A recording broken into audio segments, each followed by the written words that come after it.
Isang magulong pagluluto po sa inyong lahat. Ayan po, naglalagay po ako ng olive oil at pinapainitan po natin yung mantika. At pagkatapos po niyan, ay naglagay na po ako ng sibuyas. Ayan, natalsikan pa nga. Ayan, so lagay lang ng lagay. Ayan, madami pa kasi naiwan doon sa pinaglagyan. Kaya ayan, so inisa-isa ko na lang. Ayan, tapos pinalo-halo at Nasunog na po. ayan, at nilagay ko na po dyan ng whole oats. Ayan, tapos paniinit ko ng very very light. Dapat, very very light dapat. Kaya lang, ayan, hinalo-halo ko na po dyan, pero hindi lang po halata. Nasunog na po siya sa may ilalim. Ayan. Tapos, lagay na po ng chicken stock. Ayan. Tapos, sa kanimutang kukunan, nagdagay ako ng dagdag na tubig. Tapos, ayan, chicken cubes. Ayan.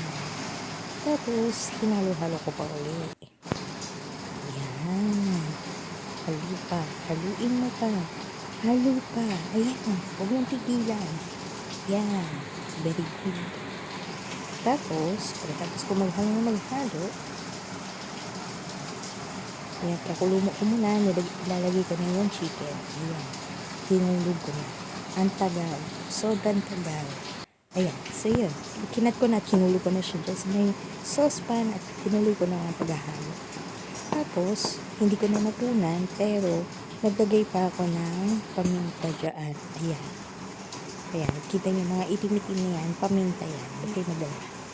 Tapos, dahil malapit na siyang umawas sa saucepan, ayan. I need to transfer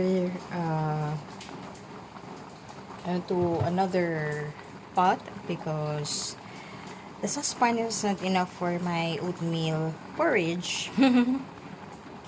Hindi ko na nakunat pero naglagay pa ako dyan ng frozen corn and carrots tapos yung bok choy at hinintay ko na lang siyang kumulo hanggang sa maluto. Ayun lang.